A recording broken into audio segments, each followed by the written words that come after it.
الله أكبر الله أكبر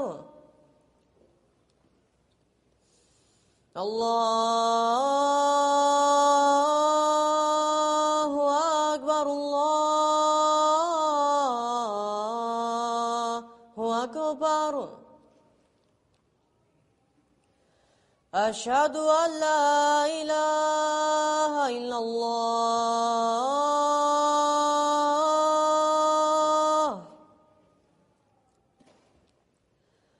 أشهد أن لا إله إلا الله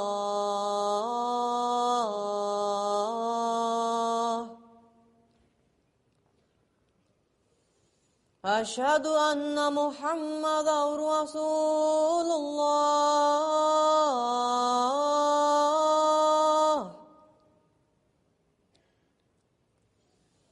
أشهد أن محمدا رسول الله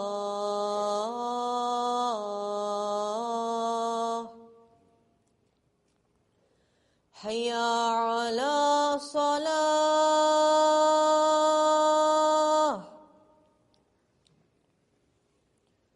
حي على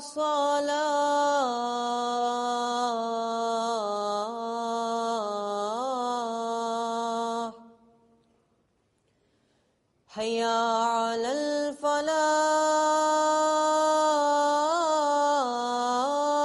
الفلاح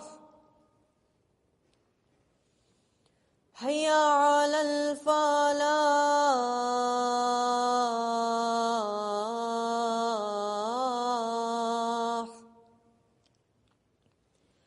الله أكبر الله أكبر لا إله إلا الله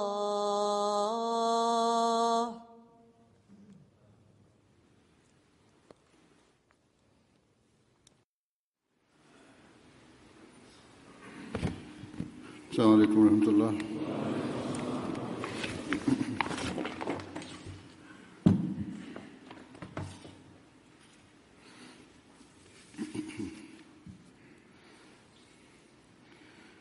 أشهد أن لا إله إلا الله وحده لا شريك له وأشهد أن محمدا عبده ورسوله أما بعد فأعوذ بالله من الشيطان الرجيم بسم الله الرحمن الرحيم الحمد لله رب العالمين الرحمن الرحيم مالك يوم الدين إياك نعبد وإياك نستعين اهدنا الصراط المستقيم صراط الذين أنعمت عليهم غير المغضوب عليهم ولا الضالين.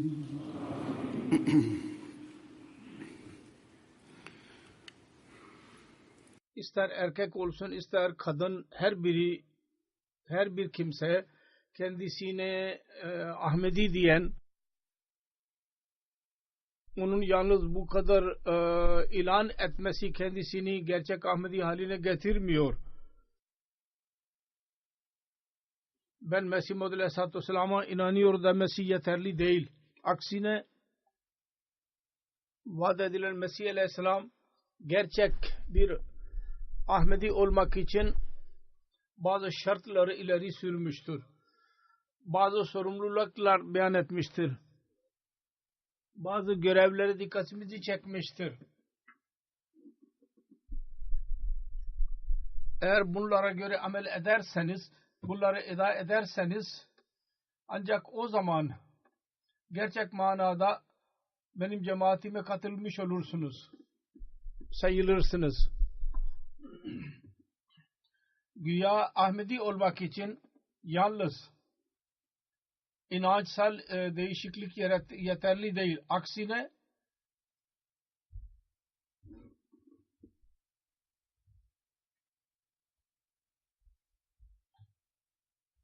yahut yalnız şuna yetinmemeliyiz ki benim annem babam Ahmediydiler, ben de Ahmediyim. Bu kadarla yetinmemeliyiz. Yahut ben vaat edilen Mesih Aleyhisselatü Vesselam'ın iddialarının doğru olduğunu kabul ettim ve inandım ve ben Ahmediyim. Bu kadar yeterli değil. Bu inançsal bakımından şüphesiz bir insanı Ahmedi haline getiriyor. Ancak ameli Ahmedi olmak için bütün yeteneklerle ve kuvvetlerle bunlara amel etmek dahi gereklidir. Ki vaat edilen Mesih Aleyhisselatü Vesselam bir Ahmedi'den onları beklemiştir. Onlara amel etmek dahi gereklidir. Bir Ahmedi olmak için. Mesih Muhammed Aleyhisselatü Vesselam açık olarak beyan etmiştir. Yani eğer siz kendi bütün yeteneklerinizle bunlara göre amel etmeye çalışmıyorsanız o zaman sizin iddianız yalnız bir ağız iddiasıdır. Yalnız ağızdan çıkan sözlerdir. Buyurdu ki Mesih Muhammed Aleyhisselam biyetten murad Allah-u Teala'ya canı havale etmek demektir. Bundan murad şudur ki biz kendi canımızı bugün Allah-u Teala'nın eli üzerinde sattık. Bu küçük bir şey değildir. Ki bir şeyimizi başkasına satıyorsak o zaman bizim onun üzerinde hakkımız kalmıyor. Aksine kime sattıysak artık onun sahibi o oluyor.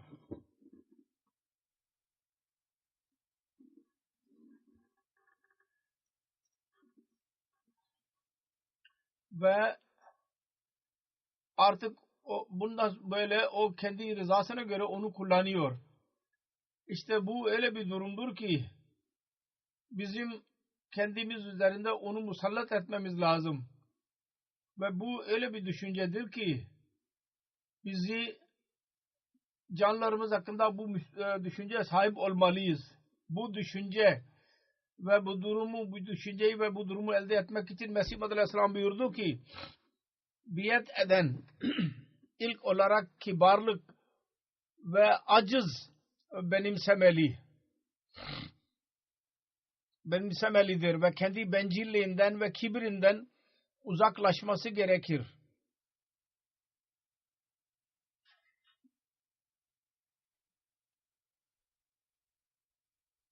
Şimdi bu Mesih Muhammed Aleyhisselatü Vesselam'ın kelimeleridir.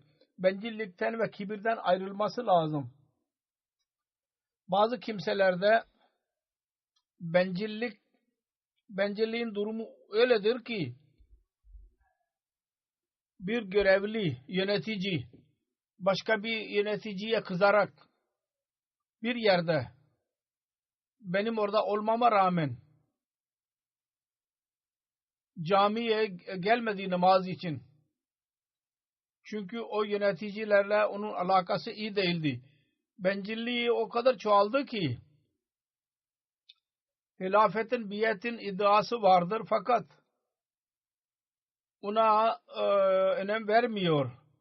Mesih Muhammed Aleyhisselam diyor ki eğer biyet ettiyseniz bencillikten ve kibirden uzaklaşmanız gerekli olacak. İşte o zaman Allah-u Teala ona kuvvet verir, ilerletir onu. Fakat her kim biyet rağmen kibire sahip ise asla bir feyzi elde edemez. Bir iddia vardır. Benimle görüştükleri zaman saygı gösterirler. Fakat kendilerindeki kırgınlıklarından dolayı ve aldırış etmiyorlar ki bir halife vardı ve onun arkasında namaz kılacağız. Bir yönetici için değil ve kendisi de yöneticidir. Durum böyle olursa o zaman böyle Ahmedi olmanın hiçbir faydası yoktur.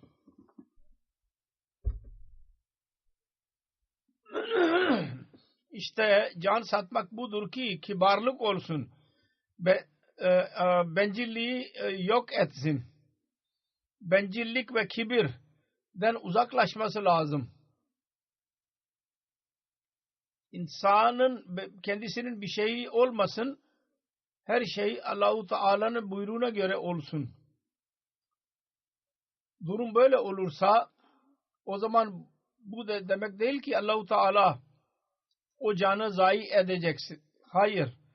Allah-u Teala can verdiyseniz Allah-u Teala öyle bir cana değer verir. Ve her bakımdan onu korur. Vaat edilen Mesih Aleyhisselam buyurdu ki eğer biat anında söz başka ise ve amel başka ise o zaman bakınız bu ne kadar büyük bir ayrıcılıktır, ne kadar büyük tezattır sizin sözlerinizde. Eğer Allah-u Teala ile tezat halinde olursanız o sizinle tezat halinde olacaktır. Fark yaratacaktır. Mesih Muhammed Aleyhisselam dedi ki onun için siz imanlarınız ve amellerinizi muhasebe ediniz. Acaba öyle bir değişiklik ve temizlik yaptınız mı ki kalbiniz Allah-u Teala'nın arşi haline gelsin ve siz onun korumasının altına girmiş olasınız. Mesih Muhammed Aleyhisselam dedi ki ben birçok defa cemaatime söyledim. Siz yalnız biat ettiğinize güvenmeyiniz. Onun gerçeğine ulaşmadıkça necatınız yoktur. Mesih Muhammed Aleyhisselam dedi ki ben size sık sık nasihat ediyorum. Öyle temizlenin. Öyle pak ve saf olun ki nasıl eshablar kendilerinde değişiklik yarattılar. Şimdi eshablara bakın. Radıyallahu anhum onlarda ne pak değişiklikler vardı. Onlar yıllarca hatta nesillerin düşmanlıklarını dahi Allah-u Teala'nın rızası uğruna sevgi, kardeşlik ve kardeşliğe dönüştürdüler. Birkaç dakikalık kırgınlıktan dolayı camiye girmemek başka. Bu bir yana. Onlar kendi canlarını sattılar. O zaman cahil idiler daha önce. Bilgili oldular. Bilgili olduktan sonra Allah'lık oldular. Onlar kalbin içinden içtenlikle şuna inandılar ki bugünden bizim kendimizin bir şeyimiz yoktur. Hepsi Allah-u Teala'nındır.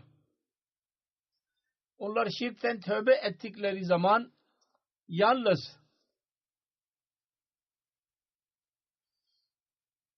gizliden gizli olan şirkten dahi uzaklaşmaya çalıştılar. Gizli şirk nedir? Onu izah ederek vaat edilen Mesih Aleyhisselam diyor ki şirkten yalnız şu murad değil ki taşlara vesaire ibadet edelim. Aksine şu dahi şirktir ki sebeplere ibadet edelim. Ve dünyadaki ilahlara önem verelim. Dünyanın ilahları nelerdir? Maddi çıkarlardır. Ki onlar için insan dinin buyruklarını ve Allah-u Teala'nın buyruklarını yüz ardı ediyor. Hazreti Resulullah sallallahu aleyhi ve sellem buyurdu ki amellerde gösteriş yapmak, gösterişte bulunmak ve gizli amarelere girmek bu dahi bir şirktir. Eğer birisi adamın birisi dini buyruğu göz ardı ederek maddi emellerini tamamlıyorsa şirk koşuyor oluyordur. Eshablarda radıyallahu anhum Allah-u Teala'nın o kadar korkuları vardı kalbinde ki eshablardan birisinin zikri vardır. Bir seferinde ağlıyordu. Birisi sebep sordu. Niye ağlıyorsunuz? O dedi ki Resulullah sallallahu aleyhi ve sellem'in bu sözü aklıma geldi. Resulullah buyurdu ki ben kendi ümmetim hakkında şirk ve gizli emarelerden, isteklerden korkuyorum. Ashabların makamı buydu. Allah-u Teala'nın korkularının mertebesi buydu. Şirkten uzak durmalarının mertebesi buydu. Hatta diğerler hakkında dahi bir hisleri vardı. Bir ümmete öyle insanlar dahi mi çıkacaklar ki gizli olarak şirk koşacaklardı diye korkuyorlardı. Bir düşünce geldi kalbine, zihnine ve o düşünce üzerine bedeni sarsmaya başladı. Ağlamaya başladı. Ve durum bu durumdur ki bununla insan gerçek manada muvahhid ve tek Allah'ın ibadetini yapan haline geliyor. Yahut gelebiliyor. Mesih Maud Aleyhisselatü Vesselam diyor ki tevhid yalnız bunun ismi değil ki dilimizle la ilahe illallah diyelim ve kalbimizde binlerce put olsun. Hatta birisi kendi işi ve hilesini ve tedbirini Allah-u Teala gibi önem veriyorsa, hürmet veriyorsa ya bir insana güveniyorsa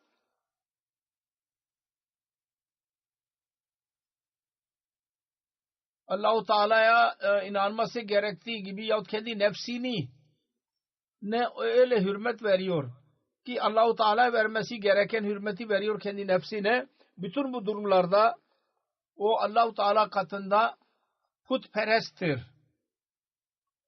Dedi ki her bir şey yahut söz yahut iş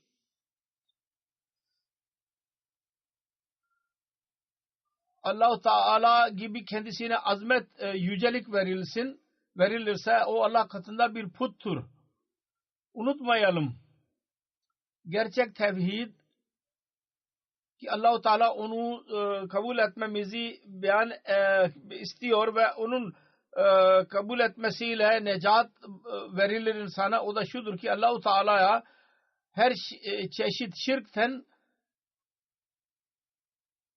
ister put olsun, ister insan olsun, yahut güneş olsun, yahut ay olsun, yahut insanın kendi nefsi olsun, yahut kendi planı olsun ve hilesi olsun, Allah-u Teala'yı bütün bunlardan münezzeh saymak ve buna mukabil hiçbir kadir teklif etmemek, hiçbir rızık verene inanmamak ve hiçbir izzet veren yahut küçük düşüren birisi olduğuna inanmamak.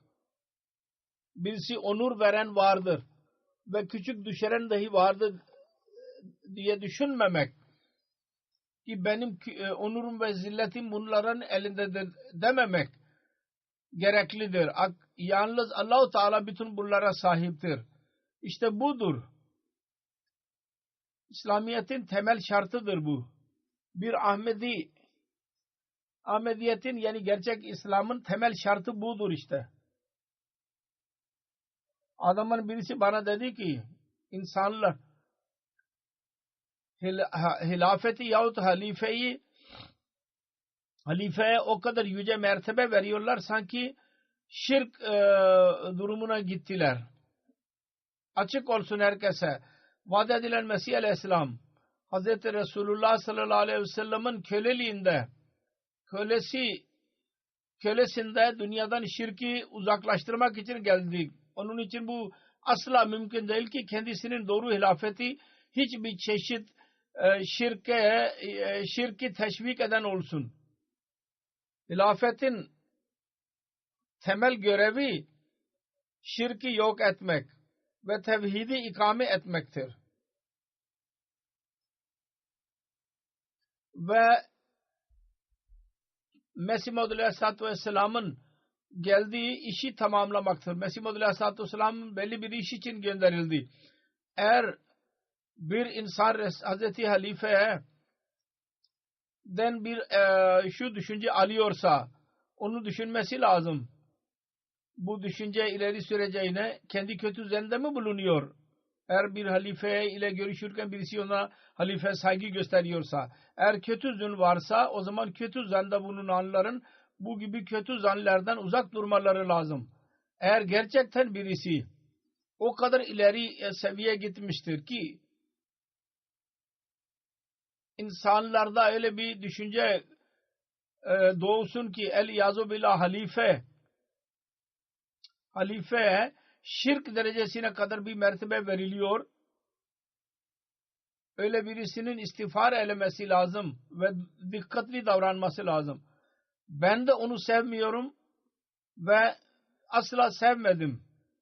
Benden önceki halifeler de bunu asla sevmediler ve gelecekte gelen halifeler de bunu asla sevemeyecekler.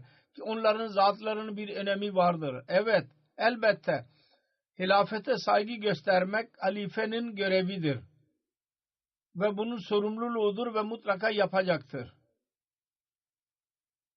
Onun için yapacaktır ki Yüce Allah'ın sözlerine göre, vaadlerine göre ve Resulullah sallallahu aleyhi ve sellem'in önceden verdiği gaybi haberlere göre hilafet vasıtasıyla tevhid ikame edilecekti, bütün dünyaya yayılacaktı. Ve dünyadan şirk yok olacaktı. Yok olacak. Onun için bazı ham zihinlerde bu gibi düşünceler çıkıyor. Terbiyenin eksikliklerinden dolayı onlar kendi zihinlerinden bunları çıkarsınlar.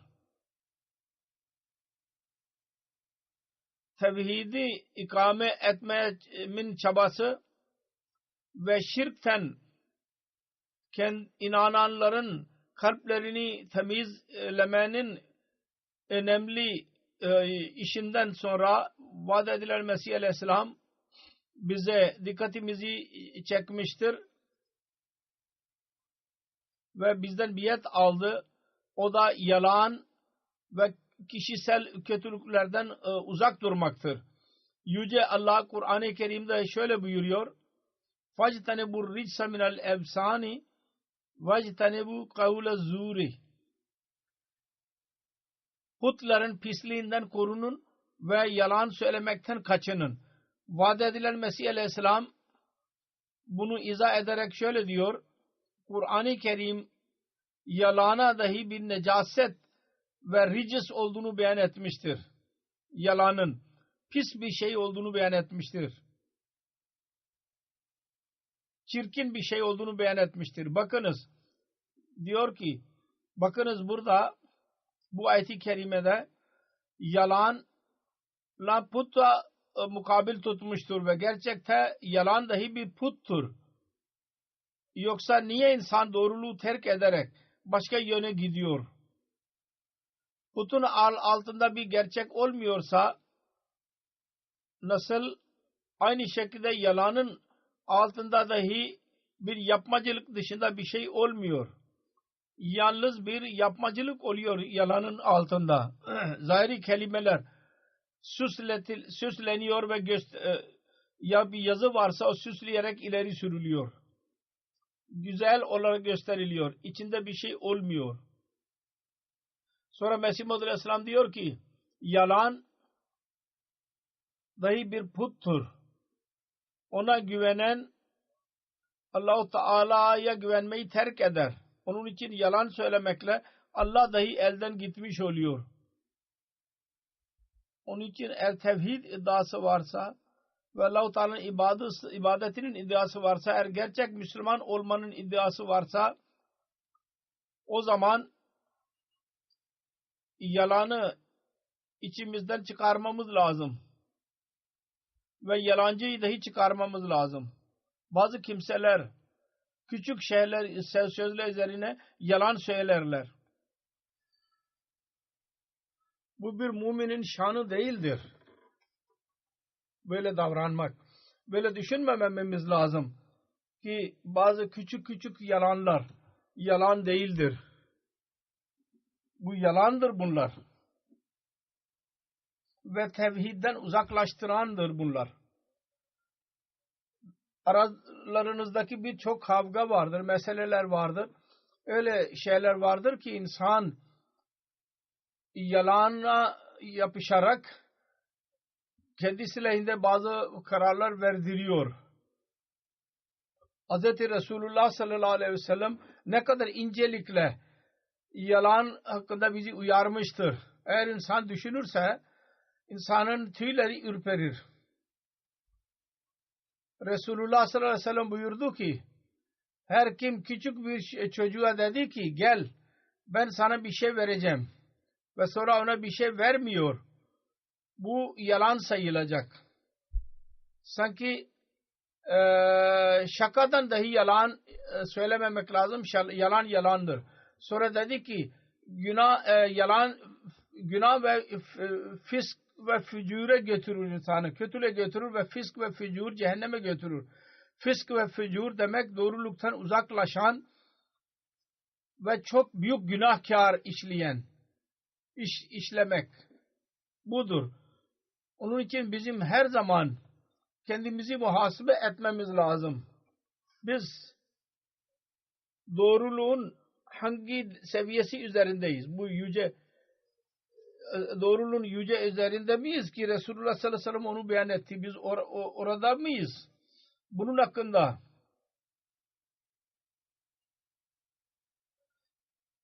Mesih Maud aleyhisselam dedi ki cennete götürüyor. Sonra bir kötülük vaat edilen Mesih aleyhisselam özellikle beyan etti. Kendisine inananları uyarmıştır. Onlardan uzak durmalarını nasihat etmiştir kendilerine. Hatta biatin şartlarında dahi vardır. O da zinadır. Zina yalnız zahiri zina değildir. Ki çirkin zahiri cinsi ilişkiler yüzünden oluyor. Aksine Mesih Maud aleyhisselam dedi ki Allah-u Teala buyuruyor ki وَلَا تَقْرَبُ الزِّنَا yani zinaya yaklaşmayınız. Yani öyle meclislerden uzak durun. Öyle fırsatlardan uzak durun ki onunla bu düşünce dahi insanın aklına gelebilsin. Fiilen değil, düşünce dahi insanın aklına gelebilsin ve öyle yolları benimsemeyiniz ki bunlarla bu günah işlenebiliyor olsun. Bir imkan olsun. Hangi tehlike olursa olsun zinaya gidebilir insan. Bugünkü çağda televizyon vardır, internet vardır. Bunun üzerinde öyle kötü filmler gösteriliyor. Orada apaçık olarak zina teşvik ettiriliyor. Bu gibi işlerden uzak durmak her Ahmedi'nin görevidir. Birçok evde bu sebeplerden dolayı ailelerde kavgalar vardı. Birçok ev bu yüzden kırılıyor yahut kırılmıştır, bozulmuştur aileler ki koca oturuyor ve filmleri seyrediyor yahut internet üzerinde bu gibi filmleri seyrediyor ve kötü düşünceler aklına geliyor. Birçok genç bu yüzden berbat oluyorlar, mahvoluyorlar ve kötü sohbete giriyorlar. Çirkin ve çıplak filmleri görme alışkanlıkları vardır. Bu sözde ilerlemiş toplum buna hür düşünce ve ilerleme diyor buna. Fakat biz kendimizi bu kötülüklerden korumalıyız. Bunlar kendileri diyorlar ki bunun zararları vardır. Şimdi informasyon, bilgi alırsanız giderek pornografinin filmlerini orada göreceksiniz. Bu zinaya götürüyor, evdeki kavgalara götürüyor, zulümlere ve ilişkiler kötüleşiyor, çocuklara aşırılık yapılıyor. Yalnız bu çirkin filmleri yüzünden oluyor. Vaat edilen Meleği Aleyhisselam dedi ki düşünce dahi insanın kalbine gelmesin. Nişan dahi zihnine geliyorsa bu düşünce ondan kaçının. Şimdi ispat oluyor ki bunları görerek bütün bu çirkin işler oluyor. Onun için bir Ahmedi'nin özellikle bunlardan korunması lazım. Sonra gerçek Ahmedi olmak için vaat edilen Mesih Aleyhisselam her çeşit zulümden korunmaya doğru özellikle dikkatimizi çekmiştir. Mesih Muhammed Aleyhisselam buyurdu ki eğer bana isnat olmak istiyorsanız o zaman hangi yaramazlık olursa olsun zulüm ve fesat ve fitnenin düşüncesini dahi aklınıza getirmeyiniz. Hz. Resulullah sallallahu aleyhi ve sellem'e bir defa birisi soruldu. En büyük zulüm hangisidir diye soruldu. Resulullah sallallahu aleyhi ve sellem buyurdu ki en büyük zulüm şudur ki adamın birisi kendi kardeşinin hakkından bir karış toprak ele geçirsin. Bu toprağın bir taşı dahi en küçük parçası dahi bir yahut iki parmak ile yakalanabiliyor. Birisi küçük şeyi ele geçirmiş oluyor. Onun altındaki bütün yerlerin tabakaları. Onun arkasında ne kadar tabakalar varsa onlar bir ip olarak onun boğazına konacak. Hesap sorulduğu zaman bir ip haline getirilecek ve o ip onun boynuna asılacak. Şimdi binlerce kilometre yer vardır. Yer tabakaları. Bir uçtan öbür uca kadar. Şimdi insan düşünsün. Ne kadar büyük yük insana taşıtılacak. Bu sebepten dolayı. O kadar büyük cezası vardır. İnsan onu asla düşünemez. Onun için başkasının hakkını yemek büyük bir zulüm ve günahtır. Yabancılara biz İslamiyet'in güzelliklerini anlatıyoruz. Diyoruz ki kullarının haklarının eda edilmesinin en yüce seviyesi İslamiyet'in talimatındadır. İslamiyet hak almak yerine hak vermeye dikkatimizi çekiyor. İnsanlara biz böbürlenerek bunu söylüyoruz bunları. Ve bizim amellerimiz tam muhteliftir, değişiktir. Biz günahkarız ve yalan söylüyoruz demek ki. Eğer amelimiz değişik ise. Onun için bunu dahi ince bir şekilde her Ahmedi muhasebe etmeli.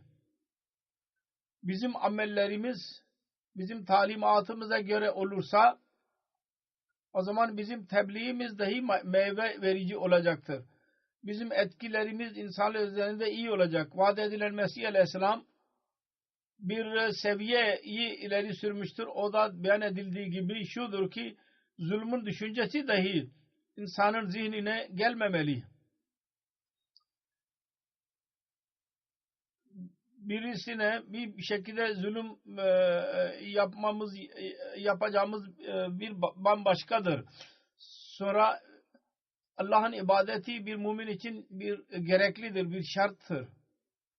Hatta Allah-u Teala insanın yaratılışının gayesini ibadet olduğunu beyan etmiştir.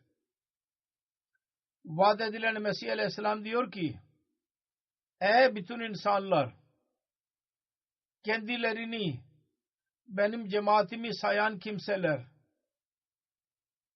gökyüzünde siz benim cemaatimi ancak şu durumda sayılırsınız ki gerçekten takva yolları üzerinde yürüdüğünüz zaman benim cemaatimi sayılırsınız. Onun için 5 vakit namazlarınızı öyle korku ile, huşu ile eda edin. Sanki Allah-u Teala'yı görüyorsunuz.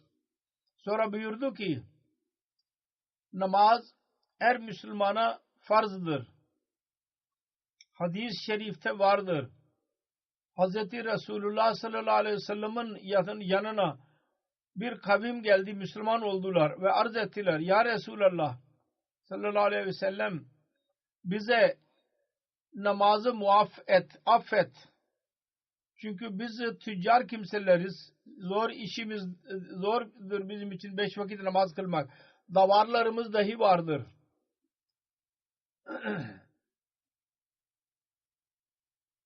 Diş işleri vardır, çaba işleri vardır. Elbiselerimiz dahi çirkinleşiyor ve fırsatımız dahi olmuyor bu işler yüzünden. 5 vakit namaz edemiyoruz. Resulullah sallallahu aleyhi ve sellem cevaben buyurdu ki, bakınız, eğer namaz yoksa o zaman başka ne var?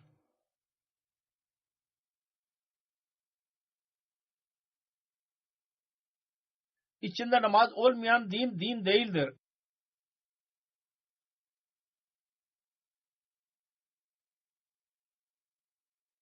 Diyor ki namaz nedir?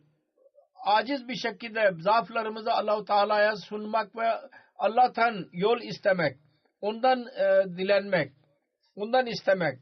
Diyor ki Allah-u Teala'nın sevgisi, onun korkusunun adı namazdır ve asıl din de budur. Sonra her kim namazdan feragat almak isterse onda hayvandan daha farklı nedir? Hayvan durumundadır o. Aynı şekilde yemek ve hayvanlar gibi uykuya dalmak. Asla din bu din değildir. Bu kafirlerin siretidir. Onun için Mesih Muhammed Aleyhisselatü Vesselam apaçık olarak beyan etti ki hayvan ve insan arasında fark yaratan Allah'ın ibadeti ve namazdır. Eğer namaza dikkatimiz çekilmiyorsa o zaman hesap edebiliriz. Biz hangi zümreye giriyoruz? Birçok defa ben buna dikkat ettim. Dikkatinizi çektim. Dikkat etmeye devam ediyorum. Eğer namaz merkezi ya mescid uzak ise birkaç ev birleşerek bir yer tayin etsinler. Orada namaz eda edilebilsin. Bundan imam arkasında namazın sevabı olacak. Orada namaza dikkatiniz dahi devam edecek olacak ve gelecek nesiller dahi bu bakımdan terbiye görmüş olacaklar ve onların ıslahı olacak. Onların dikkati çekilecek. Onlar dahi namaza dikkat edecekler. Biz camiler yapmaya dikkat ediyoruz. Camiler yapıyoruz. Şimdi yarın ben Virginia'da İnşallah Teala bir caminin açılışını yapacağım. Ancak eğer bizim ibadetlerimize dikkatimiz yoksa o zaman bu camileri yapmanın anlamı ne? Faydası ne? Ben sık sık söylüyorum. Eğer yöneticiler, her kuruluşun yöneticileri ve cemaat seviyesinde ki yöneticiler her seviyede tam olarak dikkat ederlerse namazlara, o zaman namaz kılanların sayısı kat kat çoğalabilir. Ve bizim gelecek nesillerimizin terbiyesi dahi yapılabilir. Namazın önemi hakkında Hz. Resulullah sallallahu aleyhi ve sellem'in bir buyruğu öyledir ki şüphesiz bizim kalplerimizi sarsacak. Diyor ki kıyamet gününde ilk olarak hesap edilecek olan şey namazdır. Hesabı yapılacak. Eğer bu hesap doğru çıkarsa başarıya ulaştı demek ki. Ve necata kavuştu demek ki. Eğer bu hesap kötü ise o zaman başarısız kaldı o kul ve zararda kaldı. Demek ki bu küçük bir şey değildir. Ki namazın da dikkat etmenin hakkını biz vermeyelim. Hayır. Yüce Allah her Ahmediye bu hak vermeyi nasip eylesin. Ve bu hak yalnız farz namazlarla eda edilmeyecek.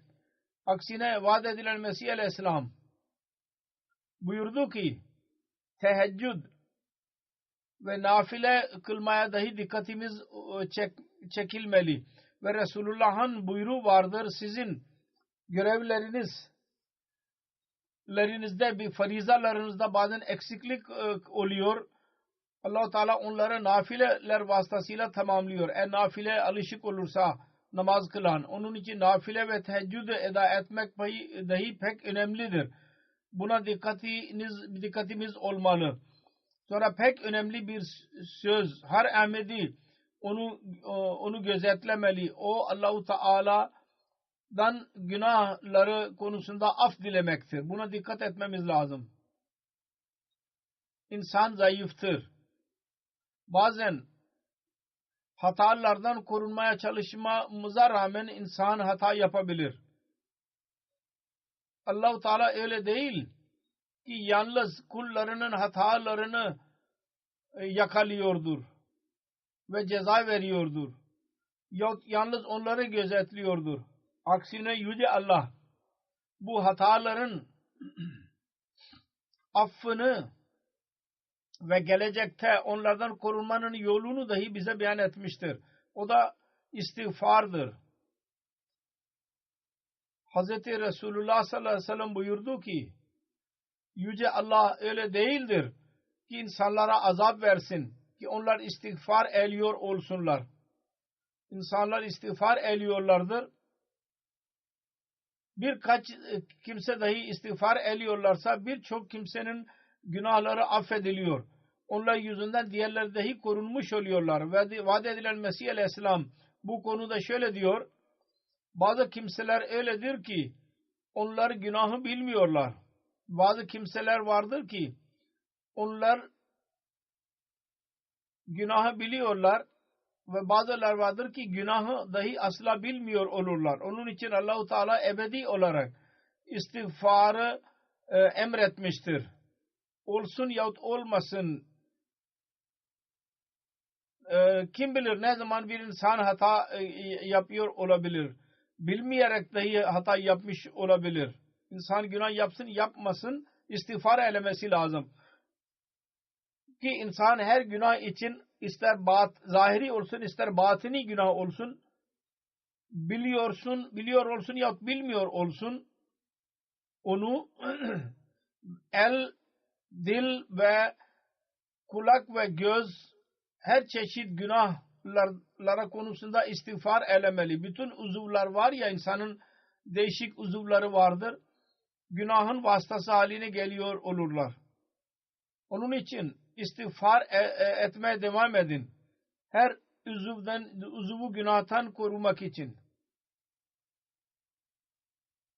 Onun için günahın vasıtası haline geliyorlar. Onun için Allah-u Teala'nın penahına, sığınmasına girmeye çalışmak lazım. Onun için vaat edilen Mesih Aleyhisselam bu dua öğretti bize. Bu çağda, bugünkü çağda Kur'an-ı Kerim'in şu duasını okumamız lazım. O dua şudur. Rabbana zalamna anfusana ve illam tagfir lana ve terhamna lenekunanna minel khasirin. Ya Rabbi, biz canlarımıza zulmettik. Eğer sen bizi bağışlamazsan ve bize merhamet eylemezsen biz zarara girenlerden olacağız. Rabbana zalamna enfusana ve illam tagfir lana ve terhamna lenekunanna minel khasirin. Mesih Muhammed Aleyhisselam diyor ki Allah-u Teala'dan güç talep ederseniz, yani istiğfar eylerseniz Ruhul Kudüs'ün yardımıyla insanların zaafı gitmiş oluyor, giderilmiş oluyor. Mesih Muhammed Aleyhisselatü Vesselam kendisine inananlar için bir şart daha ileri sürmüştür. O da kul hakkı verenler olsunlar. Ve Allah-u Teala mahlukatına hiçbir şekilde eziyet vermekten kaçınsınlar. Kendisi bize her zaman kalplerimizi araştırmamızı diyerek dedi ki sizin kalbinizde Allah korkusu ve onun neticesinde onun mahlukatının sempatisi ve sevgisi var mı? Bir hadis şöyledir. Resulullah sallallahu aleyhi ve sellem buyurdu ki siz kendiniz arasında haset etmeyiniz. Birbirlerinize kavga etmeyiniz. Birbirinizle kin tutmayınız. Birbirinize karşı düşmanlık beslemeyiniz. Ve aranızdan biriniz başkasının satın aldığı mali satın almasın. Kardeş olunuz kendi aranızda ve Müslüman kardeşine zulüm etmez. Onu küçük düşürmez. Ve onu küçük saymaz. Bir insanın şerri için bu kadar yeterlidir ki o kendi Müslüman kardeşini küçük saysın. Her Müslümanın diğer Müslümanın üzerinde kan, mal ve onuru haramdır onun üzerine. Bu öyle bir sözdür ki bugün en fazla biz Ahmediler onu belli etmeliyiz. Ve Allah-u Teala'nın lütfuyla belli bir şekilde biz ona bağlıyız. Eğer bütün Müslümanlar bugün bu gerçeği anlarlarsa ve buna amel edenler olurlarsa ve Müslümanların hükümetleri buna göre amel ederlerse bugünlerdeki Müslüman üzerinde zulüm ederek onların canını malını zarar veriyordur. Yüz binlerce çocuk yetim haline geliyor. Yüz binlerce kadın haline geliyor. İhtiyarlar ölüyorlar. Bütün bunlar olmaz. Sonra kibir çok büyük bir kötülüktür. Ondan korunmanın Allah-u Teala bize korunmayı telkin etmiştir Kur'an-ı Kerim'de bize. Resulullah sallallahu aleyhi ve sellem bu konuda bizim dikkatimizi çekmiştir çok fazla. Resulullah sallallahu aleyhi ve sellem buyurdu ki her kimin kalbinde bir zerrecik kibir varsa o cennete asla giremeyecektir. Vaat edilen Mesih aleyhisselam diyor ki bence temiz olmanın güzel yolu budur ve mümkün değil ki bundan daha başka bir yol bulunsun ki insan hiçbir çeşit kibir yapmasın. Ne bilgisel ne de ailesel olarak ne mal bakımından. Sonra diyor ki ben kendi cemaatime nasihat ediyorum. Kibirden uzaklaşın. Kaçının. Çünkü kibir bizim Rabbimiz Zülcelal Rabbimizin gözünde çok mekruhtur. Tiksindiricidir. Resulullah sallallahu aleyhi ve sellem Heccetul Veda zamanında buyurdu ki bütün insanlar hangi kavimden ya hangi haysiyete olurlar insan olmaları bakımından aynı derecededirler. Hepsi eşittir. Bir siyahinin zencinin beyaz üzerinde ve beyazının zenci üzerinde ve Arap'ın yabancı İranlı üzerinde ve Acem'in Arap üzerinde bir üstünlüğü yoktur. Onun için bizim için kibarlık talimatı vardır. Eşitlik talimatı vardır. Kibirden uzak durmanın, böbürlenmenin talimatı budur işte. Her birimiz buna amel etmeliyiz. Gayrimüslim dünyasında beyaz ve siyah arasında fark yapılıyor. Ve bazı kimselerin iddiaları vardır. Bazı liderler beyaz olan beyazın beyin yetenekleri beyaz olanlardan daha fazladır diyorlar. Onların kibirlerinin durumu budur. Her Ahmedi bundan uzak durmaya çalışması lazım.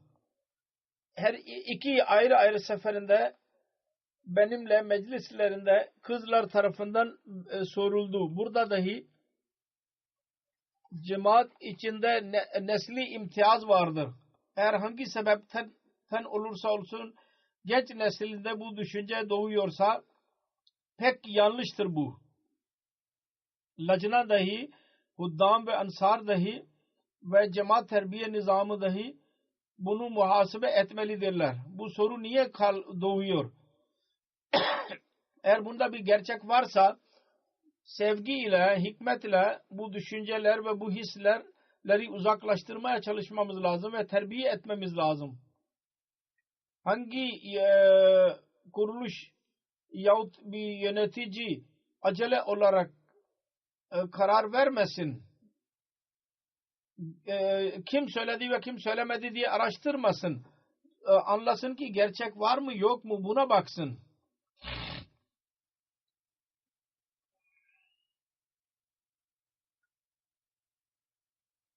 Onun için şuna bakmak lazım ki gerçek var mı yoksa, eğer yoksa niye bu gibi sorular çıkıyor? Kişisel kırgınlıklar yüzünden mi çıkıyor?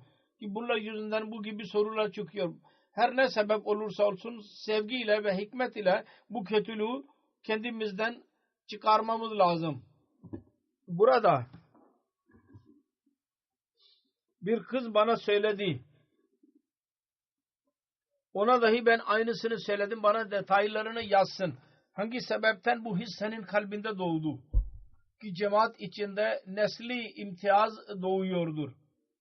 Kısacası bu dahi kibirin bir kısmıdır. Ve biz her çeşit kibirden uzak durmalıyız. Kaçınmalıyız. Vaat edilen Mesih Aleyhisselatü Vesselam'ın dikkatimizi çektiği bir konu ve konu hakkında da Allah-u Teala dahi buyurmuştur. Ve Resulullah sallallahu aleyhi ve sellem'in dahi buyrukları vardır. O da mal özverisidir.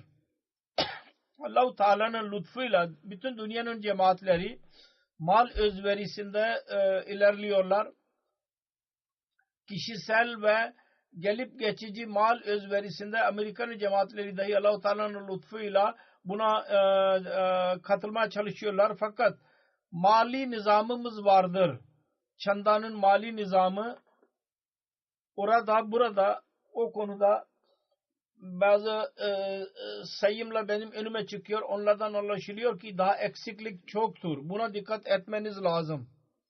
Fakir bir kimse kendi özrünü ileri sürerek çanda vermesi konusunda azaltabilir.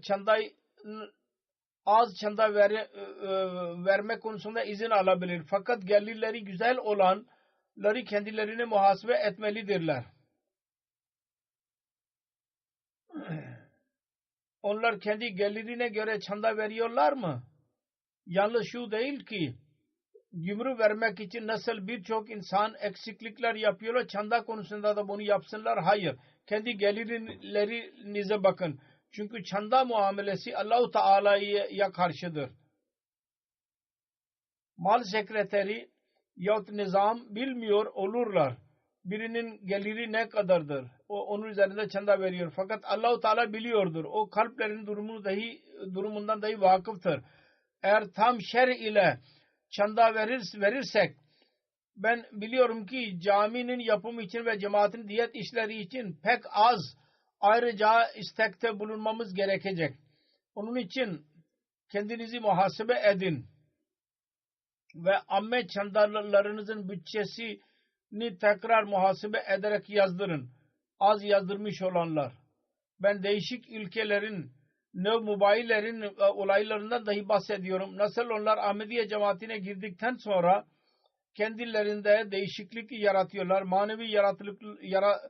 Manevi bakımdan ve ibadetlere dahi dikkat ediyorlar ve mal özverisinde de bulunuyorlar. O zaman Allah-u Teala dahi onların fakirliklerine rağmen onlara bolluk veriyordur. Ve bu sebeplerden dolayı onların imanı ve ihlasları daha da çoğalmış oluyor. Özveri kelimesi anlamı budur. Açık olarak anlam veriyor ki kendimizi sıkıntıya sokarak iş yapmak ve burada eziyete sokarak Allah-u Teala'nın dinini ihtiyaçları için vermek demektir. Onun için her kim kolaylıkla bir şey vererek zannediyorsa ki biz özveride bulunduk, o mal özverisi değildir.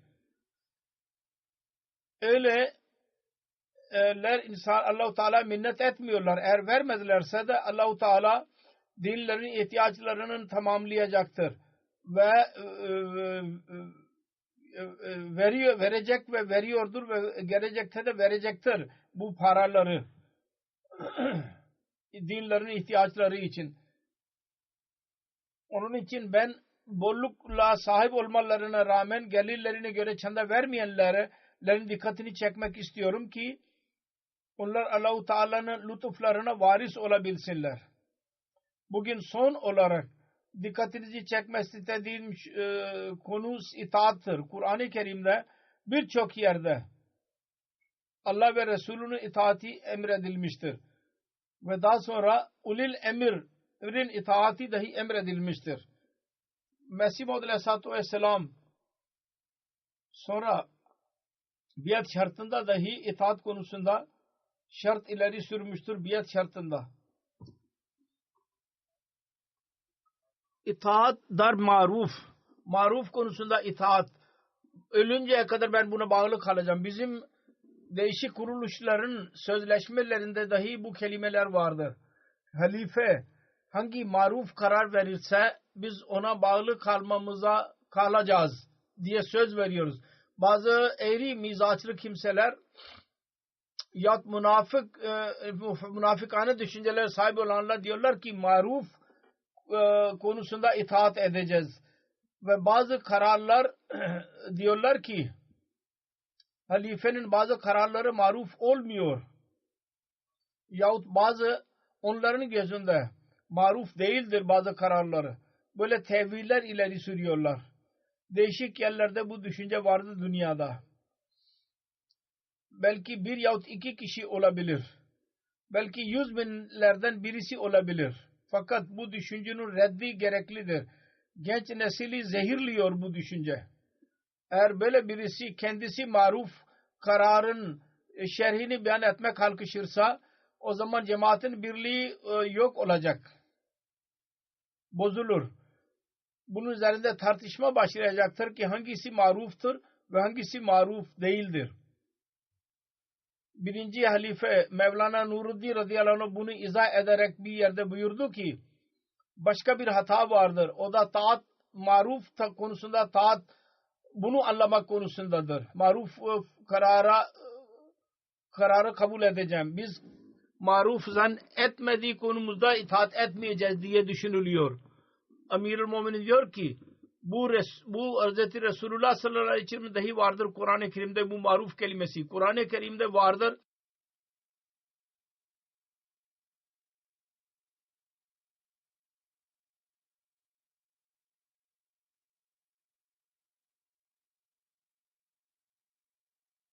وَلَا يَعْسِينَكَ فِي مَعْرُوفٍ maruf işlerde sana isyan etmeyecekler. Bayanlar özellikle. Yahut müminler.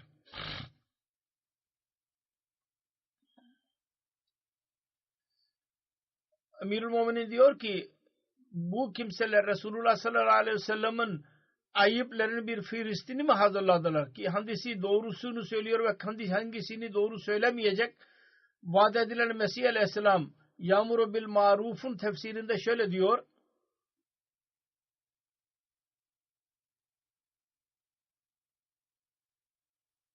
Bu peygamber öyle şeyleri emrediyor ki akla aykırı değildir onlar. Maruf sözler onlardır ki akla aykırı değildir onlar. Ve Kur'an-ı Kerim'in buyruğuna göredir onlar. Sonra bir hadiste bir olay vardır. Bir yerde bir kafile gönderildi. Resulullah sallallahu aleyhi ve sellem orada bir yere ulaşarak orada insanlar ateşi yaktılar.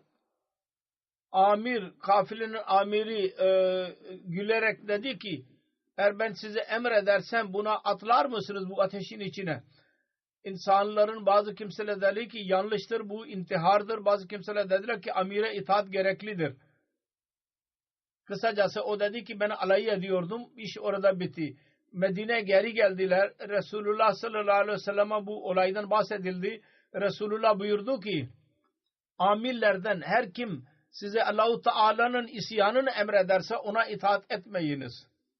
Budur marufun detayları. Allah-u Teala'nın emrine karşı emir varsa o maruf değil. Fakat Allah ve onun Resulünün buyruklarına göre bir emir varsa o maruftur. Demek ki doğru olduğu ki itaatlar maruf konusunda itaat ya maruf kararı Allah-u Teala'nın kararlarıdır ve ona bağlı kalmamız gerekir. Resul'ün kararlarıdır. Onun için gerçek hilafet var olmadıkça ve Resulullah sallallahu aleyhi ve sellem'in buyruğuna göre bu mutlaka devam edecek.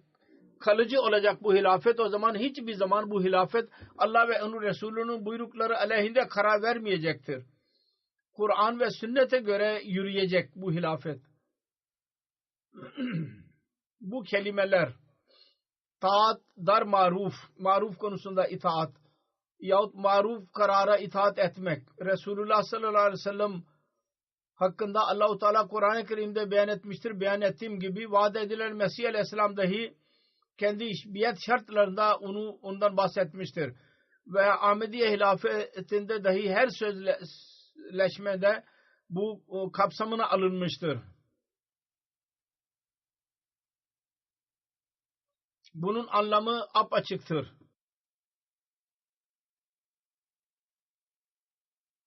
Allah-u Teala'nın buyruklarını cari etmek, yürürlüğe koymak ve cemaate telkin etmek, nasihate bulunmak ve her kimse kendisine cemaatin parçası olduğunu beyan edenin görevidir ki bu söze bağlı kalarak halifenin cemaat ile ilgili ne kadar talimatı varsa onlara amel etsin. Hz. Müslim Maud radıyallahu anh da aynısını beyan etmiştir. Bu asla mümkün değil. Eğer bir zaman yanlış bir hidayet verilirse Allah-u Teala koruyacaktır hilafeti. Onun için onun neticeleri asla Allah-u Teala kötü çıkartmayacak. Ve öyle bir durum yaratacak ki onun iyi neticeleri çıksın onun neticesinde. Onun için maruf kararı izah etmek bir insanın görevi değildir. Maruf karar odur ki Kur'an'a göredir ve sünnete göredir ve hadise göredir. Ve bu çağın imamın, hakemin, edelin buyruklarına göredir. Ve bu vasıtadır ancak ki bunun vasıtasıyla cemaatin birliği korunabilir. Ve bu gayedir ki bunun için vaat edilen Mesih aleyhisselam geldiydi bu dünyaya ki vahdet yaratılsın. Ve muhlisler ve itaat edenlerin bir cemaati kurulsun. Yora Mesih Maud aleyhissalatü vesselam açık olarak beyan etti ki sayıyı çoğaltmakla benim bir gayem yoktur ki öyle insanlar cemaatime girsin ki itaat etmeyi bilmiyor olsunlar. Benim cemaatime onlar katılsın. Hayır. Eğer bana isnat olunan kimselerin ve benim cemaatime girenlerin ıslahı olmuyorsa, onlar Allah ve onun Resulünün talimatlarına göre hayat geçirmiyorlarsa öyle biat faydasızdır. Onun için bizim Ahmedi olmamızın faydası ancak o zamandır ki biz bunu anlayarak buna göre amel edenler olalım. Bütün yeteneklerimizle çaba sarf edelim. Vaat edilen Mesih aleyhisselam diyor ki itaat küçük bir şey değildir ve kolay değildir. O kadar kolay değil. Bu dahi bir ölümdür. Her kim tam olarak itaat etmiyorsa o bu cemaatin adını kötüye çıkarıyordur. Mesih Maud aleyhisselam diyor ki ben sık sık cemaatime kaç defa söyledim. Siz benim biat sözleşmeye güvenmeyiniz. Bunun gerçeğine ulaşmadıkça necatınız yoktur. Allah-u Teala hepimize İslamiyet'in gerçek talimatını anlayarak ona göre amel etmeyi bize nasip eylesin. Vaat edilen Mesih aleyhissalatu vesselamın biatine girmenin hakkını veren olalım. Ve ebedi olarak hilafete tam itaat ile bağlı kalalım hilafete. Ve halifenin bütün maruf kararlarına içtenlikle ve kamil itaat ile amel edenler olalım. Allah-u Teala hepimizi onu nasip eylesin. Amin.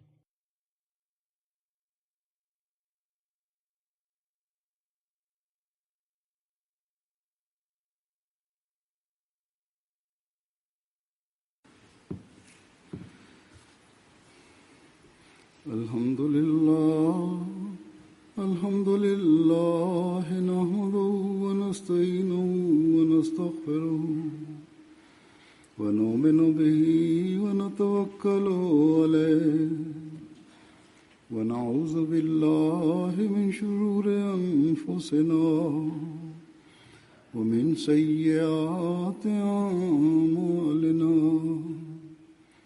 من يهده الله فلا مضل له ومن يضلل فلا هادي له ونشهد أن لا إله إلا الله ونشهد أن محمدا عبده ورسوله عباد الله رحمكم الله إن الله يأمر بالعدل والإحسان وإيتاء ذي القربى وينهى عن الفحشاء والمنكر والبغي يعظكم لعلكم تذكرون اذكروا الله يذكركم